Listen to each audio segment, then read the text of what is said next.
John, thanks for coming by, man. Yeah, always good to come by. Watch out for the chickens. That one's looking at me. Yeah, that's Buffy. This is our sentinel chicken right here. Is she a vampire slayer? She's actually the nicest chicken. So you know what's really interesting about chickens is that they can recognize faces. They probably recognize you from the last time you were here. And they like some people and don't like other people depending on how they're treated. Like, I feed them constantly, so they really like me a lot. Sadie, our 6-year-old daughter, they do not like her at all. They don't like having their feathers pulled out. So she's really rough with them. She'll like grab them and like squeeze them really hard. She'll like throw them. You know, she's not good with chickens. She'll strangle them. And they've learned. They know who she is.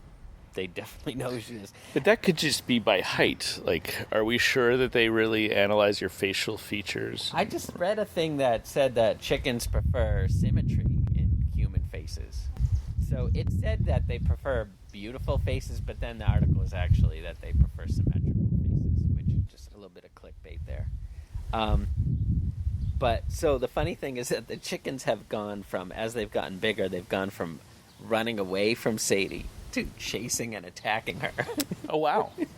So that proves that face recognition can be used for malicious purposes. There you go. So now Sadie is kind of afraid of the chickens, even though I don't think they would really even do anything. Let's try to grab some chicken audio here. Come on, imprint on me. Look at Buffy. She's like, I'm looking at you. kind of remember you. Watch out for Tiny. Tiny, watch this. She will bite if you pet her.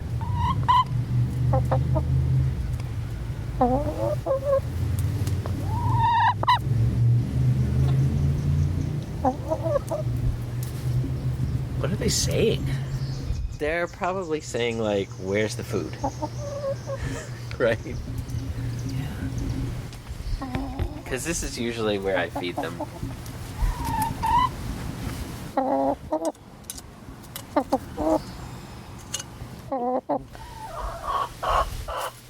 Maybe the San Francisco government should just use chickens for facial recognition.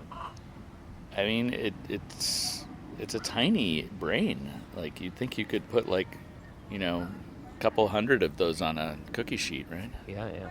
Delicious. Hello? Glenn Gruber. Yep, just had to move around my settings here.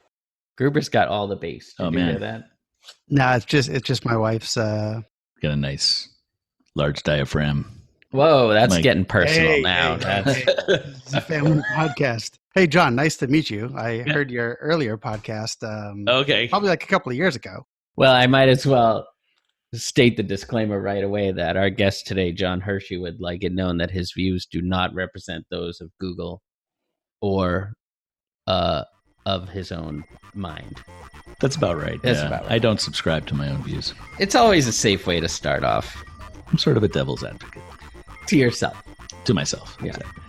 All right. So welcome to whatever we're calling this thing now, because it's no longer going to be Device Squad, people.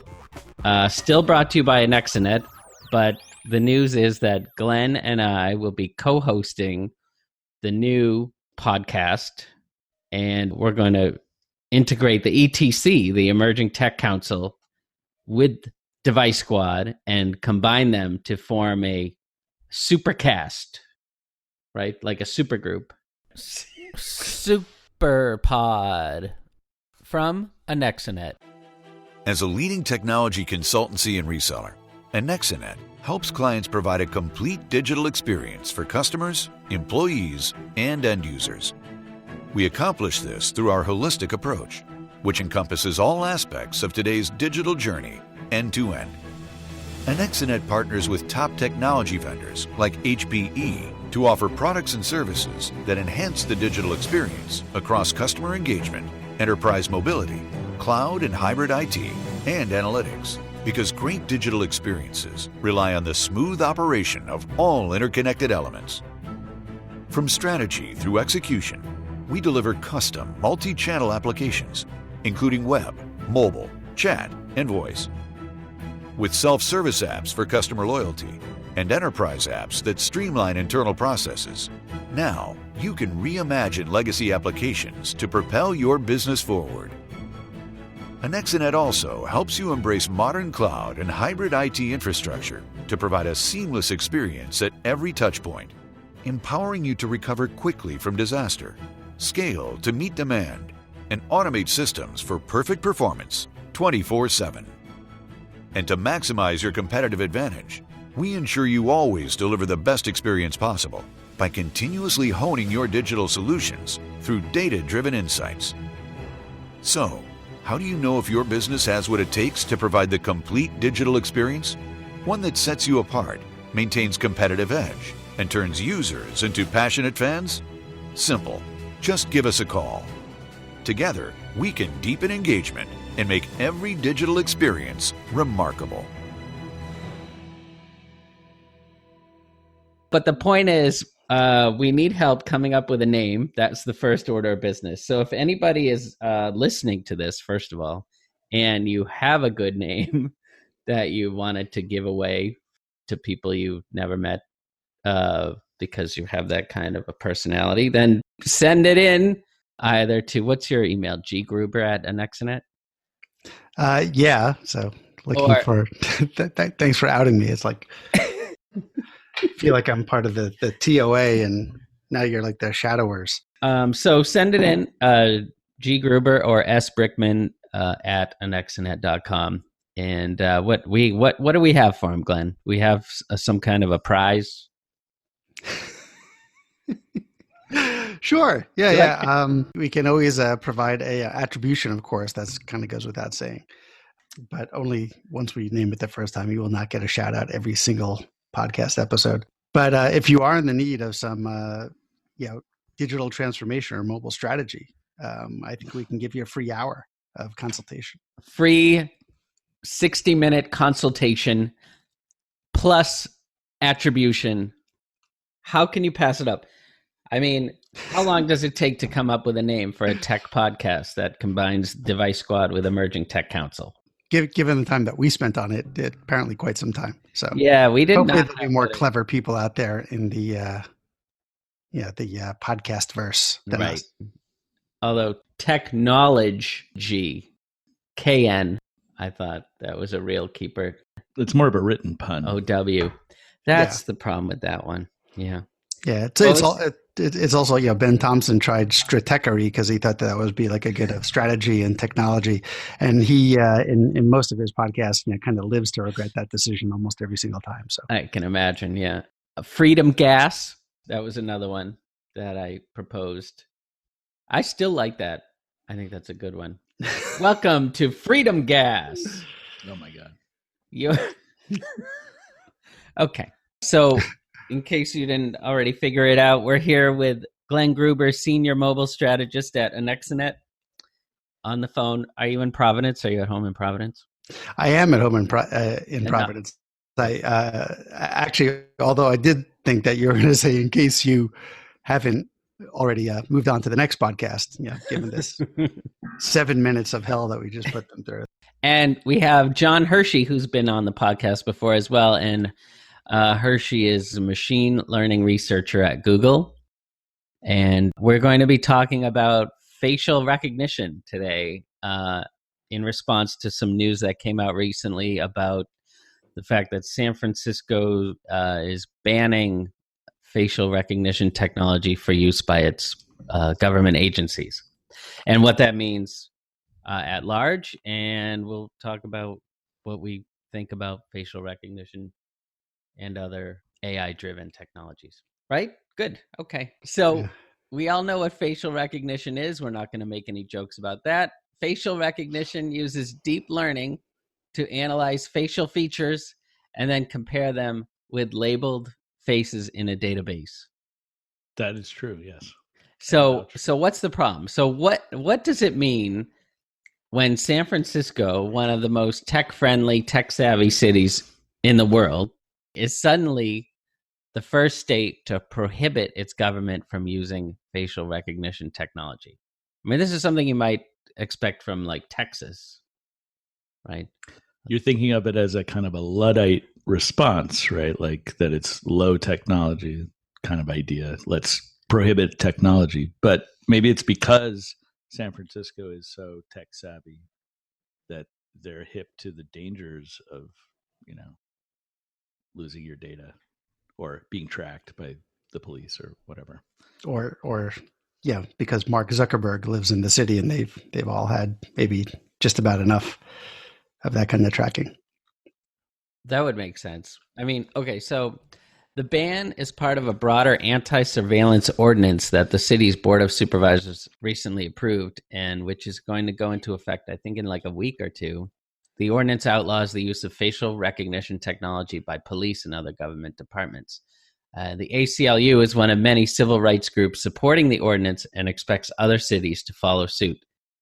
Not being a lawyer or a politician or any of those things, which makes me a nice person. What I'm not really sure about within the policy is whether or not this is an out-and-out ban under any circumstances, or, much like wiretapping, that under certain circumstance, with a valid warrant, say, the police or someone would have the ability to then look for an individual, who's either a suspect or a possible concern to society. Has anyone actually read the law? Or Oh, I've seen all these articles, but I have a link to I mean, if the politicians who are going to pass it haven't read it, why should I? I have it. I'll provide a link to it. I'll provide a link to it. It's pretty long, actually. Yeah. So maybe one of our listeners can not read only it. be the first to read this, but they could also be the same person who named that podcast. But maybe you can edit in some call-ins later, providing some information. But that's a great point, though. Like, first time, long time. does it make sense to ban an entire technology versus banning a use of that technology? That's a great distinction, because, I mean, what if they were to only use facial recognition to find, like missing children or something?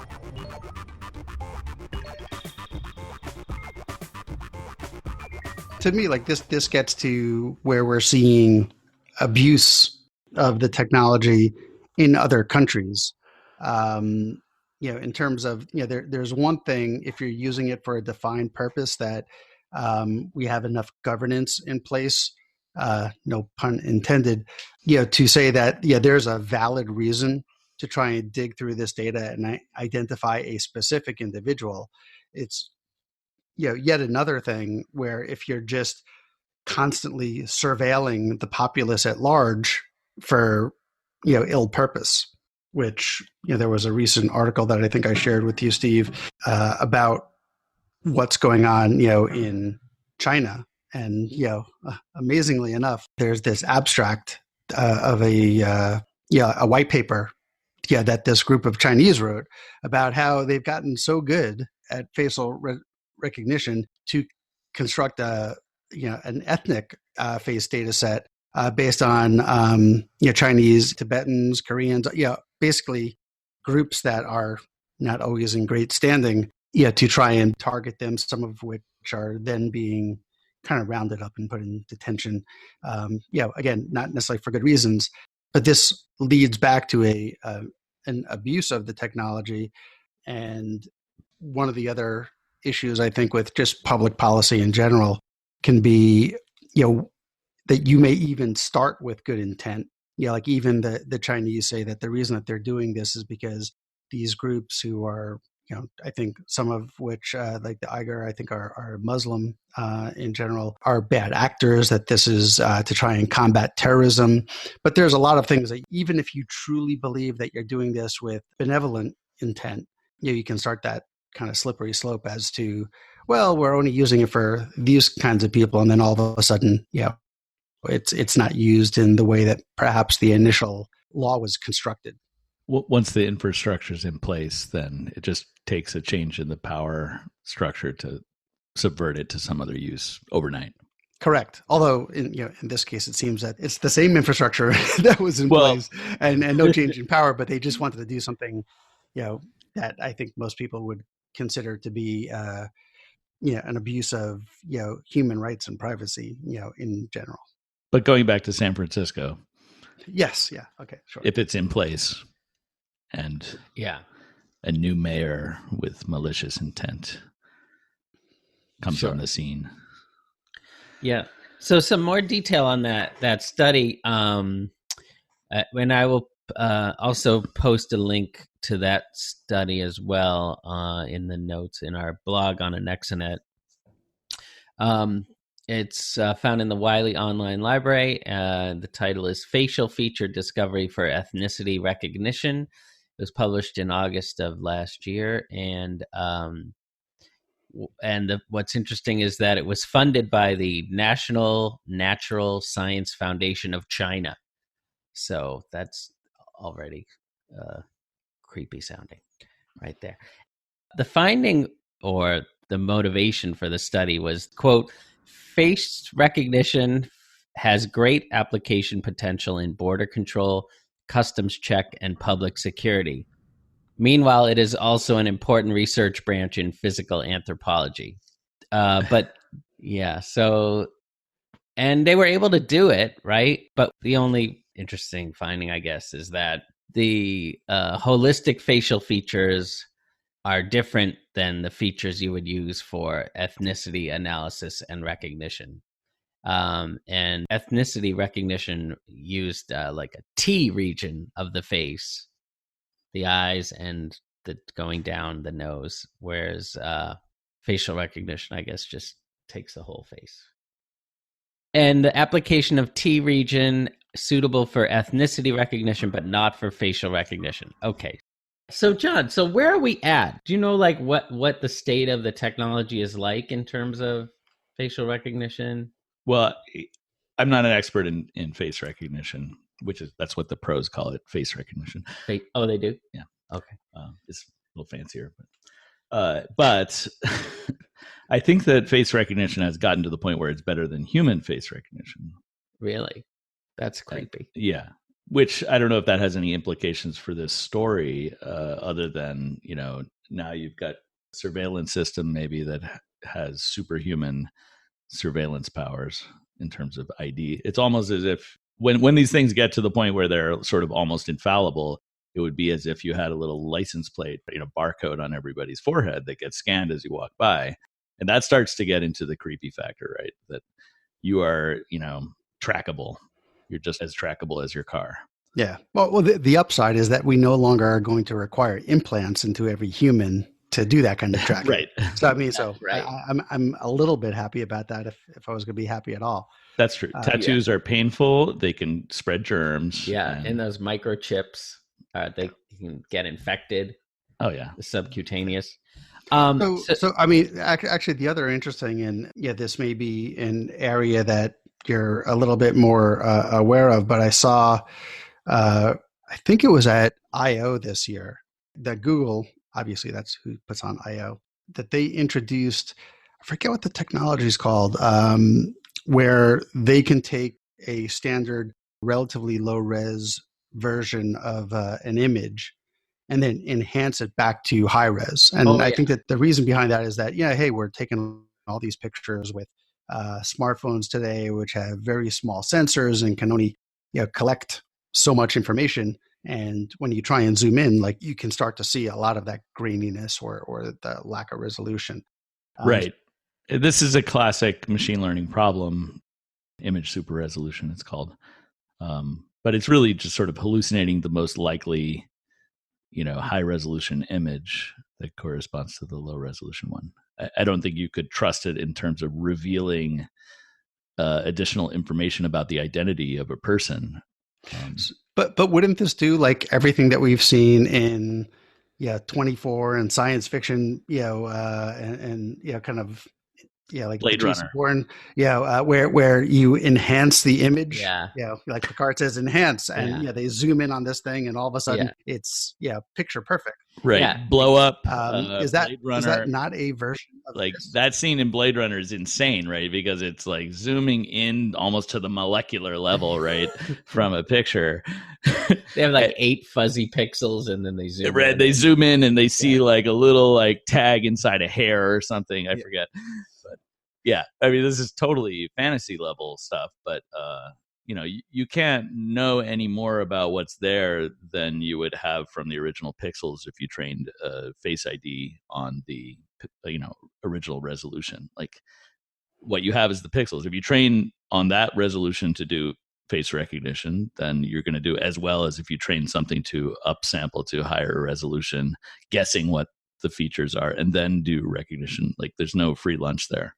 Okay. Right. So this is something that we've talked about before, and what John does a lot with audio and voice recognition and so forth, this idea of filling in the gaps with historical data, basically, and then determining the probability of what would be where that missing data is based on historical data, based on other source materials.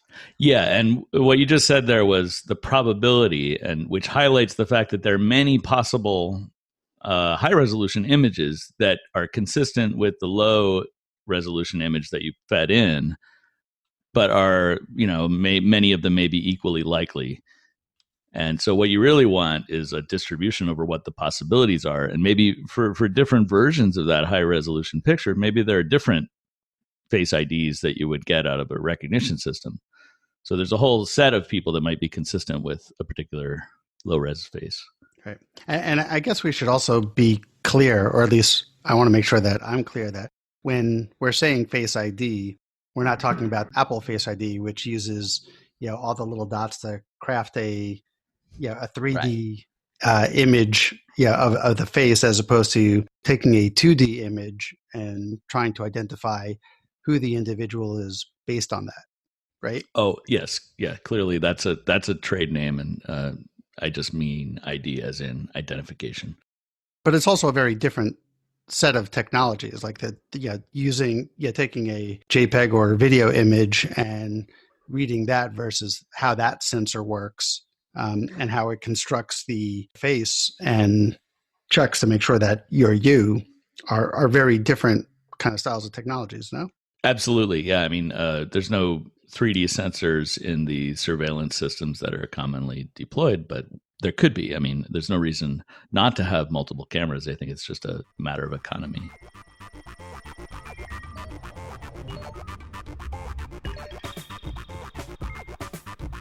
Speaking of facial recognition, it's possible that one of the chickens has just recognized a hawk from the sky, which they can do really well, because it just started making sort of a warning box. Buff is the sentinel chicken, so she will bark to warn the other ones when there's a hawk, and it can be like way up there, and they'll know that there's a hawk. She's just good at recognition, or she's got status? She has the status of being the sentinel chicken in the flock. Yeah, but they all have the ability to see the light pattern somehow of a hawk flying overhead. It's pretty crazy.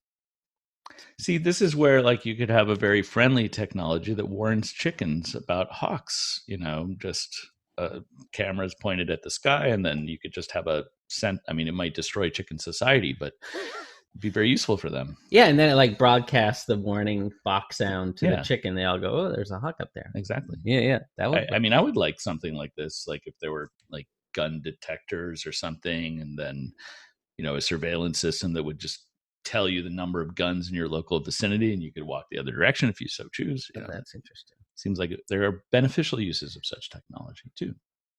Right. So a few things we need to point out. We need to back up a little bit, because what's interesting about this ban is that it really only applies to the 53 government agencies in San Francisco. It does not apply to businesses or residents. So it doesn't infringe upon anybody's right to use face recognition or surveillance technology in general, such as in their own security cameras. Also, I read somewhere on the internet that it doesn't curtail the ability of the police So it must to, be true. yes, to look at footage or recognition results from anybody else. Like they could basically, after the fact, go back and look at, shop's facial recognition results for people that came in that weekend or whatever. So I guess with a warrant or maybe voluntarily. Right. And that's kind of like what's been done for, decades, where, if someone like robs a convenience store, they'll go in, they'll get the VCR tape back in the day. That was recording, and then they'll review that for evidence to see if there was, someone there. Can they use that to identify, even if maybe back then they weren't using facial recognition software to verify that. the ban also makes an exception for federally controlled facilities at San Francisco International Airport and the Port of San Francisco. But isn't there an elephant in the room about just video surveillance in general? Like you allow the police to use, massive video surveillance. They can have a camera on every corner recording everything everybody is doing when they're outside their houses. Camera giveaway program. We're going to give everybody a free camera in San Francisco. Right? That's all they have to do. Right. Yeah. So, the eyes are allowed to be out there and nobody has questioned the surveillance program itself. Mm. Well, I think, again, there's a difference between recording so that you can go back and investigate something specific versus, constantly, tracking and evaluating, everybody. I think a lot of those cameras are used for multiple reasons. It can be how much traffic flow do we have in a certain area, how much, like in an airport, to evaluate how many people are in the TSA security line, so you can post there's a X minute wait. On this line, you may want to walk 2 minutes, like down to the next TSA line for a shorter wait. And then there's things like, advanced traffic management systems where they're also using that to see, are there traffic jams in certain places from a routing perspective. I think there's no question that there are beneficial uses of such things. But what would you say if I said, okay, we're going to take all of this surveillance footage and we're going to crowdsource face recognition of it, and provide 235 million whatever pictures of people to the crowdsourced people. I don't know how this would actually work, but you can imagine actually surveilling it and recognizing people using, maybe chicken brains. Chicken recognize faces. But I think that gets to kind of 2 points. One is, how are you using the data? Is it just episodic that you're going to go back and take a look at it, or are you going to, constantly be evaluating and scouring the data that comes in? Most of the time, you're not looking at it until, hey, there was, someone got shot over here, or there was some crime committed. Let's go back to see if we can identify who that was, as opposed to, hey, there goes John. Now John's walking down that street. Now John's going in, to get a cup of coffee. But I think your crowdsourcing thing is also, I think, a really good point about machine learning and the power of machine learning. So in a lot of cases, machine learning is like having an unlimited pool of interns. I think it was Benedict Evans kind of uses this of, where today you can have people say that's a banana, or that's a cat, or that's a dog, and you can have people do that individually. Even if you're paying them a little bit, you have to pay a lot of people a lot of money all the time to be recognizing these things. But if you can train a machine learning algorithm to do that same thing, and you have virtually unlimited compute power available to you, now it's like you have, a billion interns, at your disposal to really solve any problem. Right. So it makes the process cheaper, right, to be able to do it automatically. But isn't it the information that is extracted that is the worrisome thing, in the end? I mean, conceptually, I agree. On a practical level, you need automation to do this efficiently enough that it would be effective in practice. But conceptually, the risk is the information that is extracted. This person who is a dissident went here, went there, and now we're going to get him. True, but then there's it's like anything. If it's super hard to do, then it's not something you're going to invoke all the time. So yeah, if there is, if you're Jack Bauer and there's this bad guy that you're trying to get, on an episode of 24, you can say, hey, let's look for this one guy. You can use, individuals to suss out that information potentially and capture the guy. And then that last hour of 24 goes swimmingly well.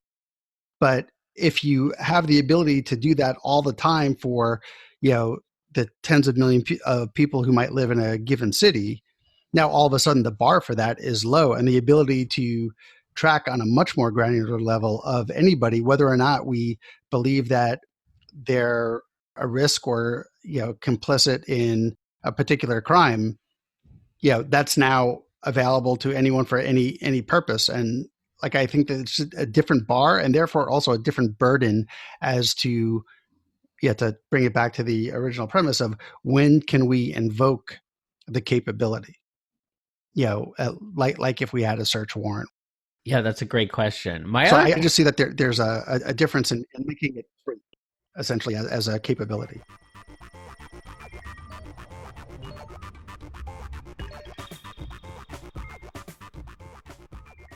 The other thing I'm wondering is why now for this ban? Because it seems to me that it's so forward looking. What good is face recognition if you don't have a database to bounce it against? Where are the names and faces of people that they're using as their source material? Right. Have you heard of the DMV? Got a picture of virtually everybody. That's the state level, though. Everywhere except for Massachusetts. All right. So you think they would pull from the DMV? That's possible. I mean, there's many different sources. There's, APIs from all sorts of different folks. If you look at what, the federal government, at least at different times, has tried to do to ask for, backdoors and access to data about users, and sometimes just wanting free access to it, not for, again, having a search warrant to, for a particular reason. I mean, there's so many sources of data today that, I don't look at where would I get the data as the first problem I have to solve. But it's the data linked to the ID. But I think the FBI has 250,000 pictures of people probably linked to their IDs. But that's not at the city level. I mean, the San Francisco, elementary schools, superintendent doesn't have access to that. I don't know what those 52 groups are, but yeah, but I think that this maybe gets back to why it was San Francisco amongst all other possible places who did it first. Is it's typically a very politically liberal area, wanting to be ahead on certain issues. I mean, if you take kind of California writ large, one of the reasons that we have better fuel economy standards and cleaner air is because of laws put in place, at a state level in California, which basically said, if you want to sell a car here, you've got to do these couple of things. And, it's a large enough market to be able to drive behavior on a national level, because you're not going to have a separate car manufacturing facility just to service California. So I do think that there is a little bit of perhaps a leadership going on, but they're not the only ones who are doing this. We already talked about China, but there's a program that's been going on in London for a couple of years where they've been trying this out. I mean, they've had cameras for a long period of time because of the troubles back in the day and so on. And I think a recent article that I saw from the Independent said that system that they've had in place has been wrong 96% of the time. So there is also another reason to put the brakes on things until we get to a point where maybe we have more confidence in the underlying system anyways. Yeah. No, that's great. That's exactly what I wanted to talk about next.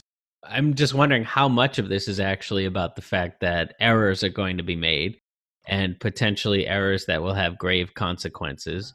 and how much are they concerned for, their own liability in that case, and being sued, or just about putting somebody away, wrongful imprisonment and so forth. Do you think that's playing into it? I'm sure it is. Yeah. Machine learning fairness is a big topic.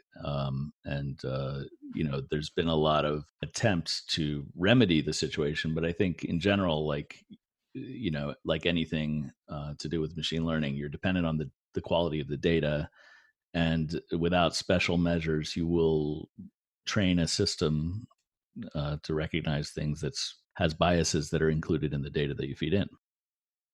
Hopefully, if you are using this to identify someone, there's a purpose behind it. And then even if, the machine learning algorithm says, I found that person, hopefully someone is going to kind of visually verify of, I'm looking for someone who's 6'3". This person's 5'2". Like, that's totally not the right person. So there's still a little bit of common sense that gets injected into these sorts of systems, although I'm not supremely confident that's true. Yeah, I don't know if I would share that confidence, but we might hope that people would do that. So I'm a little confused about the role that bias plays in this. So just a little quote here. So AI researchers and civil rights groups such as the American Civil Liberties Union are concerned about accuracy and bias in facial recognition systems. There are concerns that they're not as effective as correctly recognizing people of color and women. One reason is that the data sets used to train the software may be disproportionately male and white. Now, first of all, not that I would ever criticize our law enforcement system for bias against people of color.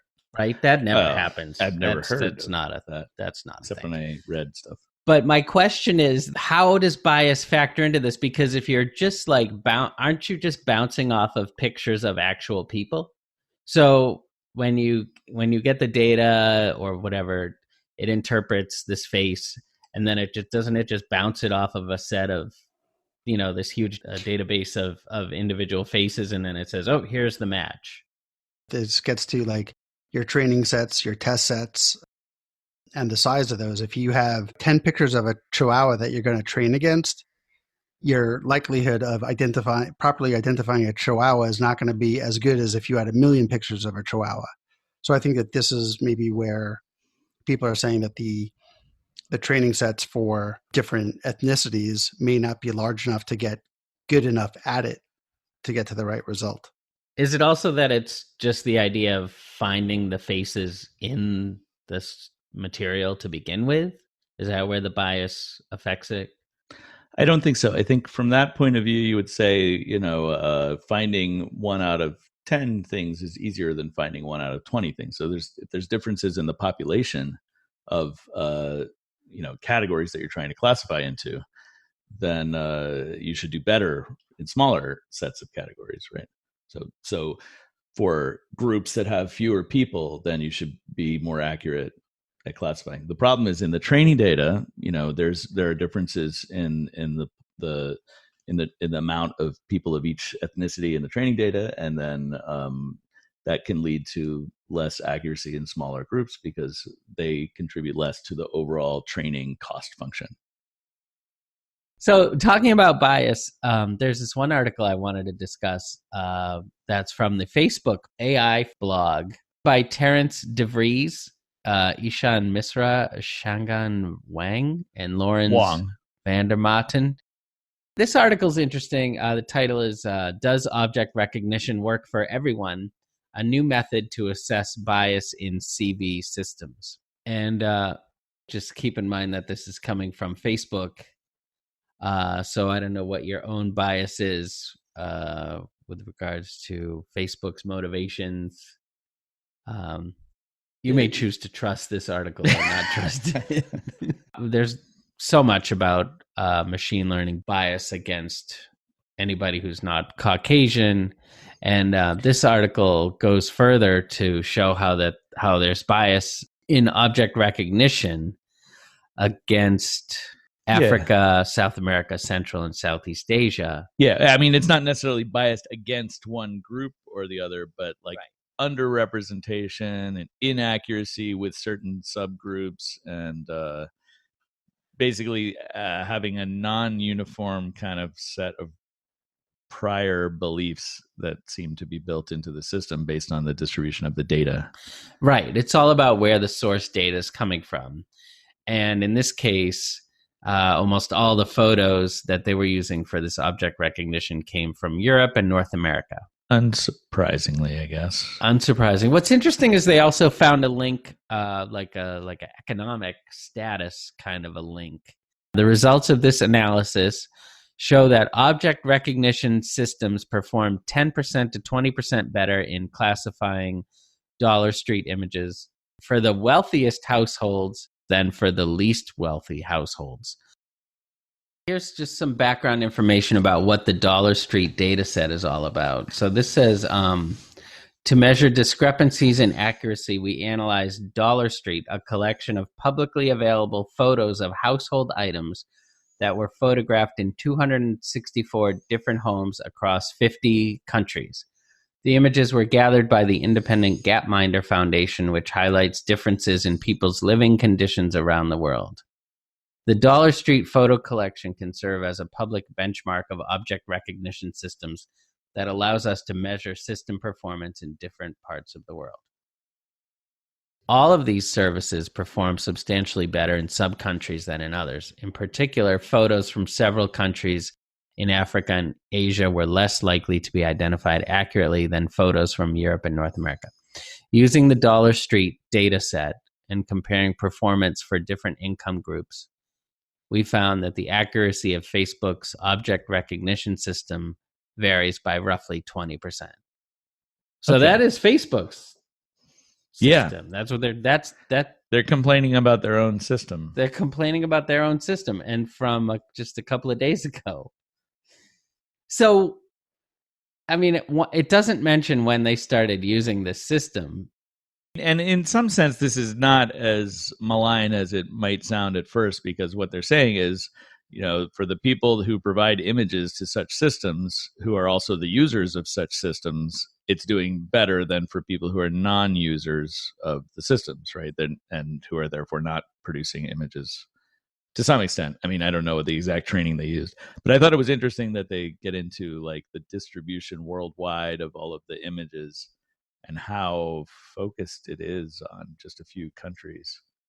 Yeah, and they do a kind of a nice little job of just summarizing some examples where the object identification failed. So you've got a picture here of some soap from Nepal that it misidentified as food, some spices from the Philippines that it misidentified as beer, and some toothpaste from Burundi that it misidentified as wood, even though that is clearly a tube of toothpaste right there. So that one's a little. Can you see that? In a pile of sawdust, and it's sort of surrounded by the adobe mud and stuff. I see. In the wood of the hut. So just because it classifies it as beer doesn't mean you should put it in your mouth, basically. Right. Yeah. That's a good lesson. Good there. rule of So, thumb. I actually don't know what their application is for recognizing toothpaste, but I assume that it's some useful little applet. Yeah, it doesn't really mention. So the fact that almost all the photos come from Europe and North America leads to a bias in object recognition systems trained on these data sets. And then they add that such systems may be much better at recognizing a traditionally Western wedding than a traditional wedding in India, for example, because they were not trained on data that included extensive examples of Indian weddings. Right. And this is a similar kind of problem that has been around for a long time in like speech recognition, that, you know, it's very subjective, subject to different accents, and the errors increase when it's dealing with conversations in an accent that it's not familiar with, let alone a language.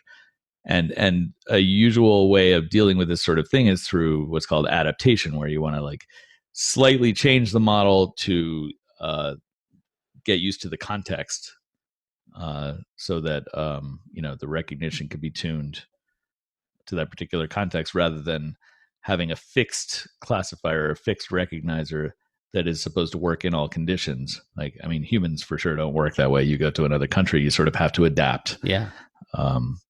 And so it seems like that's the approach that they were kind of taking in this blog post, where they said, they want to condition on the location in order to sort of remove the bias. Yeah. Is the only way to realize the bias inherent in your system to do so after the fact? Or is there a way to like predict how much bias you have? Or is it just the nature of bias that it's caused by a lack of source material? Does that preclude the possibility of estimating the amount of bias before you conduct the training? Right.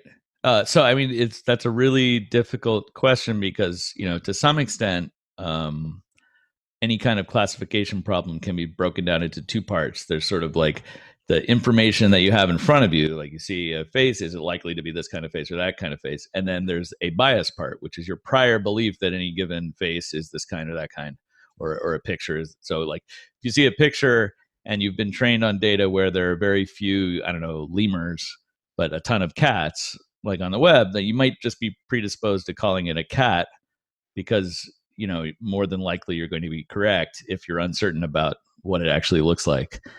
And it cuts both ways to remove those prior probabilities because, if those prior probabilities are correct for the population you're looking at, they help you to get a better accuracy score, but they don't help in terms of fairness. So, if you were to say, well, I'm going to treat, before I do training, I'm going to balance the weights given to cats because I got 1,000 times more of those in my data against the weight that I give to lemurs.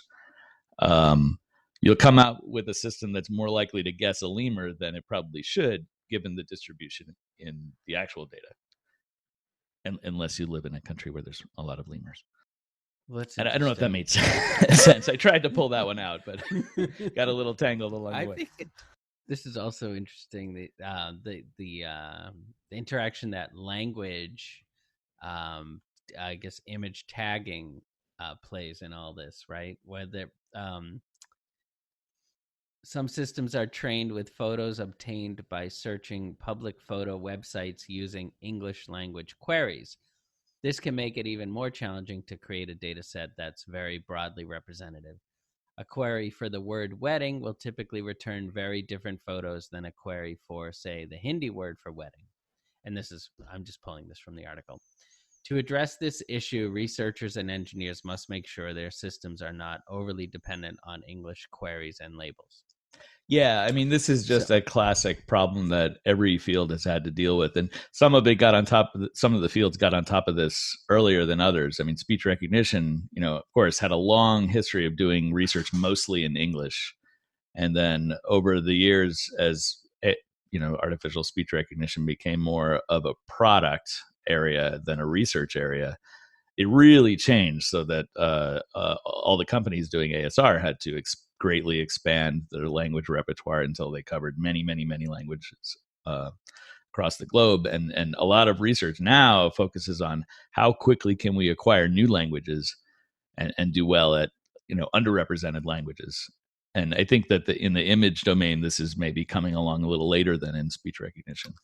Yeah, that's what they conclude here at the end. We believe one important component of making image recognition models more inclusive lies in using hashtags from many different languages for training rather than only English hashtags. Specifically, we're developing image recognition systems that are trained on multilingual hashtag annotations. But so I assume that you would want to have like the largest data set possible. Let's talk about just general image recognition. So instead of like say corporations all having their own discrete database of source material that they train on, that there should just be one universal set of like all the world's images. But even that leads to problems, right? Because then you're just going to slant towards the thing that's most prevalent. Yeah, maybe towards the overall population. I mean, for a long time, I think the business model for some companies was maybe let's see if we can get an advantage by having our own data. But at the same time, then researchers have a motivation to release data so that they can benefit from the research that other people are going to do on that data and then publish. But I don't think there's been a huge effort, and I may be wrong, in the image domain about having a sort of like giant image consortium that collects data. Whereas like in the speech domain, the Linguistic Data Consortium has existed for decades and has been collecting corpora of data over the years. And, you know, you companies would have, or academic institutions have a membership, and then they get access to all of this data as it's collected and as it comes in. And it's very wide ranging stuff. I mean, is that a thing that we should be developing, like a Wikipedia, but of source images for image recognition? Like, maybe. I mean, images are, you know, they really contain a lot of private information sometimes. You know, that your face is linked to your identity in a way that your voice is not as much. I mean, identifying a person by voice is a little harder than by face.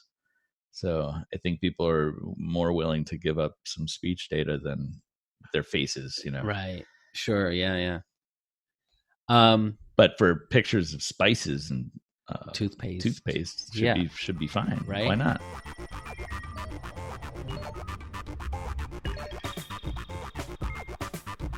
Moving on to something a bit more comical. This other article that we found, which I got excited because I thought it was from this year, but it's actually from last year. But still relevant to our discussion today. From NPR. What's it called? Facial recognition software wrongly identifies 28 lawmakers as crime suspects. Oh, so how do they know that that's wrongly? That's my question. Exactly. They should put that in quotes. Yes, in the headline. But maybe that's why they're now getting around to trying to legalize face recognition in San Francisco.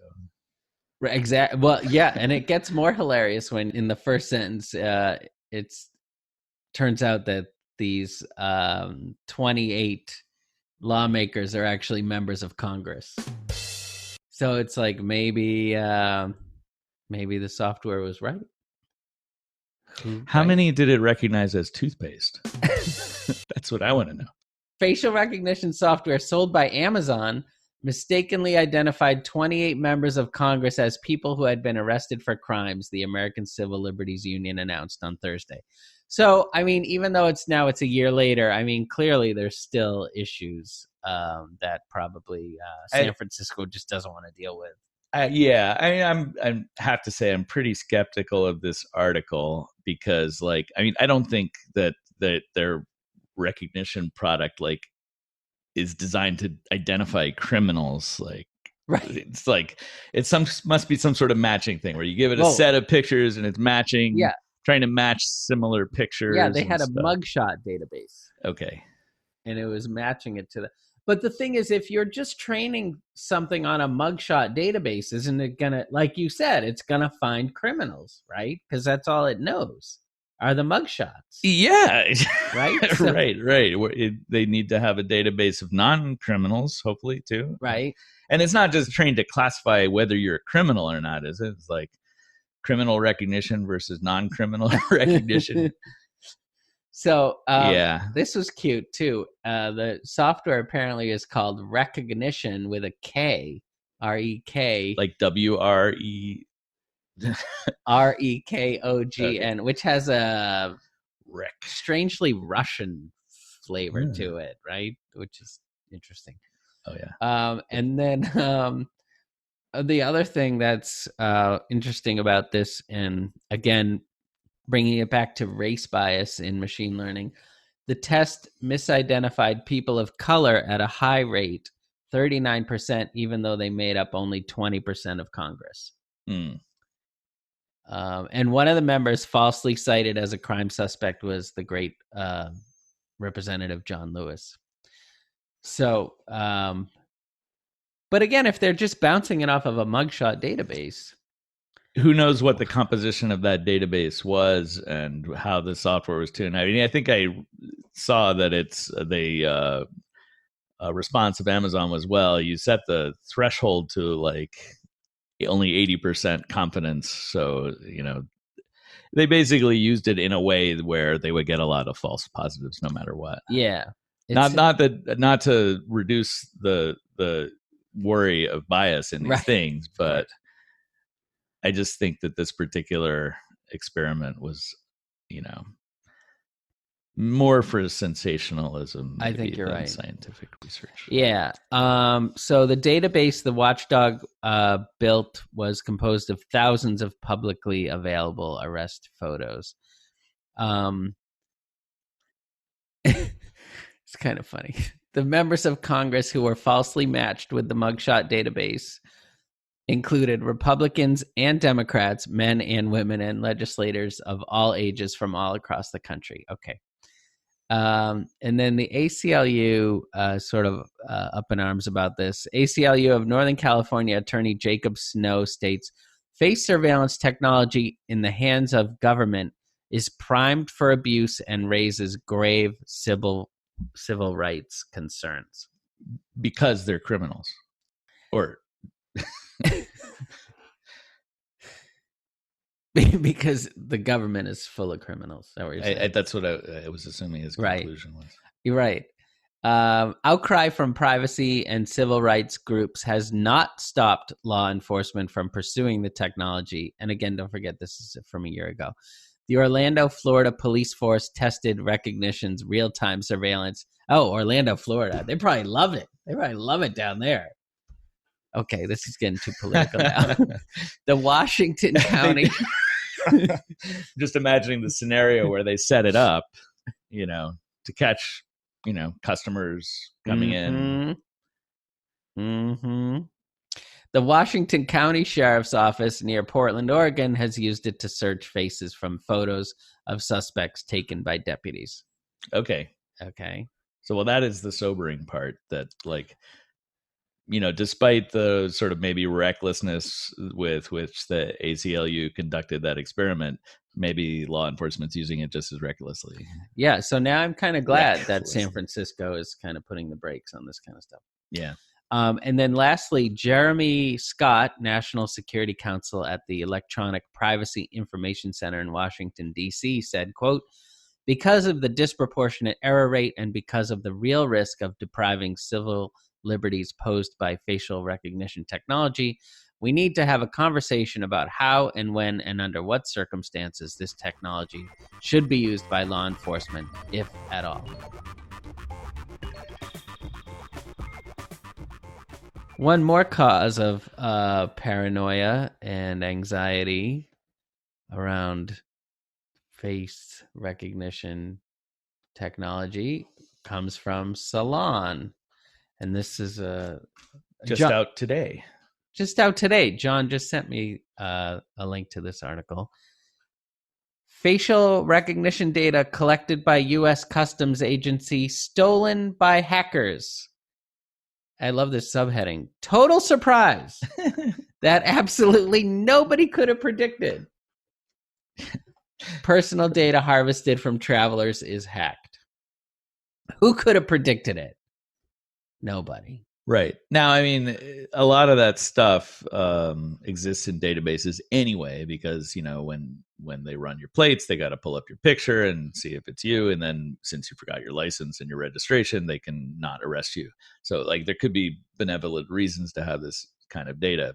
But yeah, the doing surveillance and then using it for face recognition adds an additional risk that even more pictures are being collected and tagged with your name and info. And your license plate. Yeah, I guess. In this case. So how was this hacked? I don't think they know. I think I don't even know how they figured it out. Yeah. I mean, it says a large haul of breach data from the firm Perceptix was being offered as a free download on the dark web. Oh, okay. But it doesn't say how they got stolen by unknown actors. One of the key fears that critics of mass surveillance and the proliferation of facial recognition technology have warned about has been realized with new reporting Monday that a, quote, malicious cyber attack has resulted in photos of airport passengers and other personal data harvested by U.S. Customs and Border Patrol have been stolen by unknown actors. They didn't want to confirm which private subcontractor was the target of the attack, but the Post and others were able to track down that it likely was Perceptix, not Propellix. No. Which was my old company. Perceptix is kind of a snappy name, but what were Yeah, they that's nice. doing with the data? That's what I want to know. Yeah. I mean, they're a contractor, so they're getting paid to do something with it. Traveler Maybe that's why they data. had it for face recognition stuff. Like if they weren't trying to do face recognition, they wouldn't have had to hire a subcontractor to give them all the pictures. Right. Evan Greer, deputy director of the advocacy group Fight for the Future, says, even if you 100% trust the U.S. government, and who doesn't, with your biometric information, which you shouldn't, it says, that's actually in the quotation here. This is a reminder that once your face is scanned and stored in a database, it's easily shared across government agencies, stolen by hackers, other governments, etc. I mean, this is just making the case against facial recognition technology, period. Now, well, I mean, just to be the devil's advocate, doesn't this also apply to any other kind of data like fingerprints and things like that? Sure, right? Any kind of data like that one that can be stolen. Although I guess like fingerprints are something you give up semi-voluntarily, like you put your finger on the thing when you go through customs. But your face is just out there hanging out for everybody to grab, to recognize or misrecognize. Yeah. This breach comes just as CBP seeks to expand its massive face recognition apparatus and collection of sensitive information from travelers, including license plate information and social media identifiers, said Giuliani, not Giuliani, Nima Singh Giuliani, senior legislative counsel at ACLU. Quote, this incident further underscores the need to put the brakes on these efforts and for Congress to investigate the agency's data practices. The best way to avoid breaches of sensitive personal data is not to collect and retain it in the first place. Oh, here's another a related piece in the Washington Post. Don't smile for surveillance. Why airport face scans are a privacy trap. So is that where they're getting the images from these face scans? When do they have face scans? Have you ever done a face scan? No, but they've been rolling them out in different airports to the point where you can use that as your ID almost. When you unlock an iPhone, your face scans never go to Apple or even leave your phone. But at an e-gate, I guess that's what they call them, e-gates, your face gets captured by the airline and then compared with a face database run by U.S. Customs and Border Protection, which reports back whether you're cleared to board, unless you work for Congress, and then you get flagged as a criminal right away. And okay. The big difference, however, is that there needs to be some cross-verification of any face the system at the airport is trying to match. Where do those come from? Writes Fowler. They call in a person. From the State Department, which gathers the shots from passports and visa applications. Uh-huh. There, it all boils down to that, I guess. In Atlanta, Delta has an entire biometric terminal that uses your face at check-in, bag drop, security, and boarding. It says the scans help board international flights 9 minutes faster, saving 2 seconds per passenger. Wow. That's worth it. It seems like it's worth it. I mean, there are people who've cut me off to save less than 2 seconds. At JetBlue e-gates and earlier prototypes, the airline has scanned 150,000 faces in the past 2 years to verify international travelers before they board. I didn't even know this was happening. Yeah, and all that data is just sitting there on Delta's system, I guess. Right. And yeah. Or their contractor. Oy, gewalt. And, like the San Francisco thing, it made it illegal for, the police or 52 other agencies of the government to use face recognition, but not for anybody else who sets up a camera out on Market Street. Like, there's no restrictions on all the other parties who want to just grab your face. Technology columnist Jeffrey Fowler reminds us that facial recognition technology is unproven and largely unregulated. Here's the reality. So far, airport facial recognition has very little to do with increasing flight security.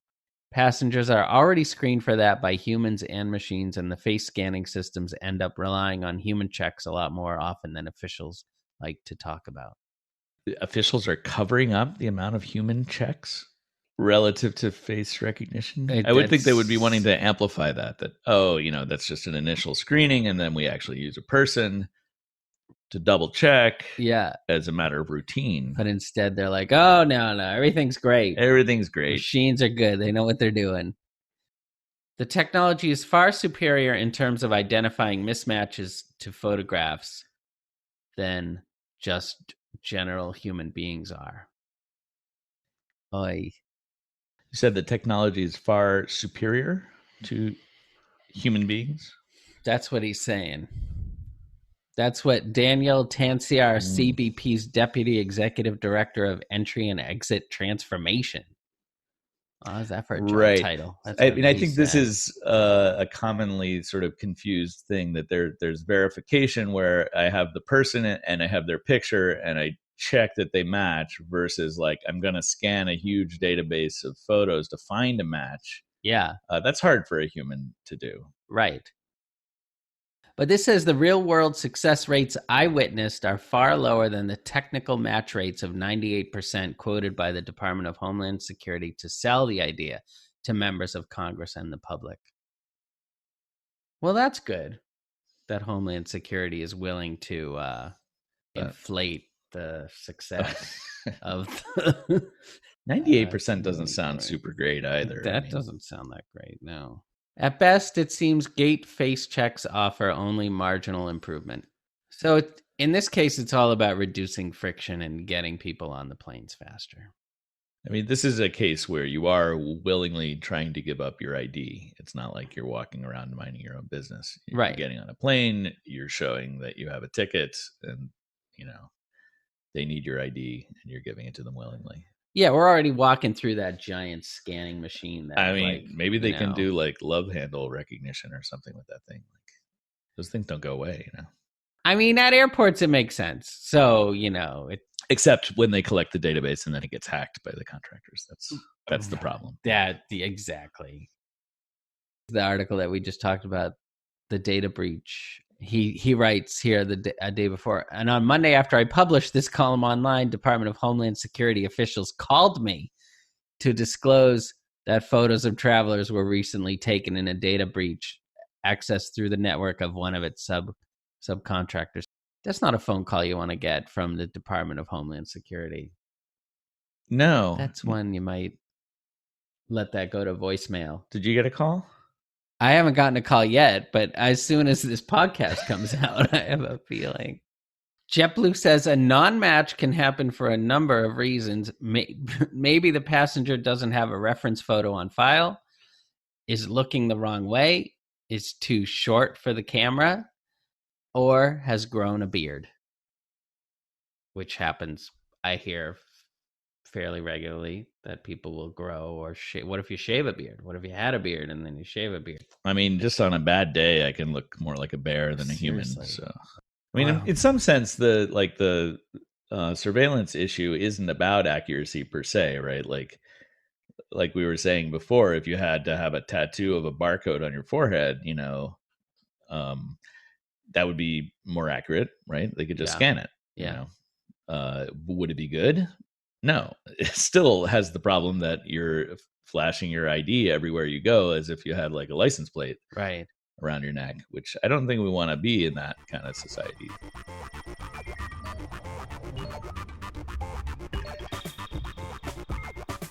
So some interesting things to note is that there are currently no federal laws addressing how artificial intelligence can be used. Though a Senate bill introduced in March would force companies to get consent from consumers before collecting and sharing identifying data, which of course they'll just add that to that document they send you in the mail that nobody ever reads. It sounds like either law enforcement will come up with a workaround and they'll just let people create their own private streams and then they'll interpret those, or else this is a real change. So under the new law, any city department that wants to use surveillance technology or services must get approval from the Board of Supervisors. This means submitting information about how the technology will be used and presenting it at a public hearing. Further, any department that already uses surveillance technology will need to tell the board how it's being used. So essentially, they've just established a level of governance around when you're allowed to invoke it. You're not, from what you just read, they're not banning it ever. They're just banning it because it's Tuesday, and there's got to be a distinct and reasonable purpose for getting at that data and utilizing it in a certain way. So maybe appropriate then. Honestly, I'm personally much more comfortable with putting guardrails around the technology, keeping the common good of the populace at the center as to when we are or are not allowing technology to be used, than to just tell everyone, have at it and not have any guardrails. Right. So they're actually doing a pretty decent job with this balancing act of protecting civil liberties while actually also protecting residents and visitors and so forth, in which cases the technology might make a lot of sense. Yeah. I mean, which is very different. This is sort of related from a privacy perspective, but I think it was last week or the week before, the Facebook lawyer was being grilled and essentially said out loud in his testimony that anyone who's on Facebook should have no expectation of privacy whatsoever, which is something that Facebook has generally never wanted to say, but has always acted as if that was the way that it worked. And this guy, Joel Engardio, vice president of Stop Crime San Francisco, he just said that when responsibly used, face recognition could be a good public safety tool. The issue, of course, just to summarize, you have the technology, and then you have some kind of regime change, and then suddenly the technology is being used for nefarious purposes. The other issue is when looking forward, you have to consider that eventually we'll be able to track every single face at all times, and you'll be constantly surveilled, and the government will know where you are at all times, much like my wife. But I wanted to bring up the fact that surveillance in audio, which is my domain, is generally illegal. And in Massachusetts, we have a two-party, all parties have to have a consensus that this is, they have to have knowledge that it's being recorded, and they all have to agree that it's okay to record it. Otherwise, it's illegal, to even make a recording, let alone run it through ASR, automatic speech recognition software or whatever, voice recognition, shall we say, software. The entire modality is illegal to record. And in New York, it's a one-party system. So I can call you up, not tell you that I'm recording you, and record our conversation as long as I agree with myself that that's okay to do. But every state has a different law about this. But generally, more often than not, it is illegal to record what people are talking about. Okay. In even a private setting, any setting. And even more so outside, just setting up a microphone on the street corner is illegal. But you can video people, right? Yeah. If you have a security camera, you're videoing people all the time. Well, that's interesting. I mean, obviously, with audio, there's content outside of just identity. Yeah, absolutely. You could be giving away information like about patentable, intellectual property and trade secrets or. But what if the visual recognition technology becomes such that you can just read lips and then you can just derive the That audio? is a very excellent point. Yeah, I think that is a danger, and that may make it then become illegal to video tape in public, right? If we apply the same standard, at least, that what people say is even more private than what they're doing as they walk around. So if you're videoing, you can video, but as long as you don't capture audio with it. Is that basically how that works? Yeah, I'm no lawyer, right. So I really don't want to speak on that, but I've never heard of a video privacy law like that. Yeah. That, there are cameras out there. Yeah. That's not illegal, right?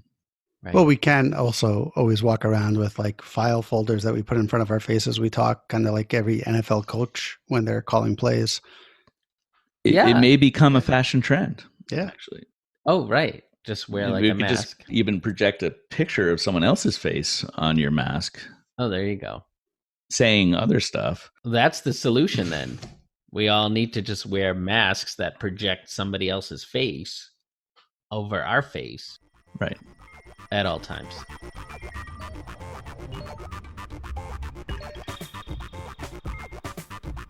So where is this going? So what do you see?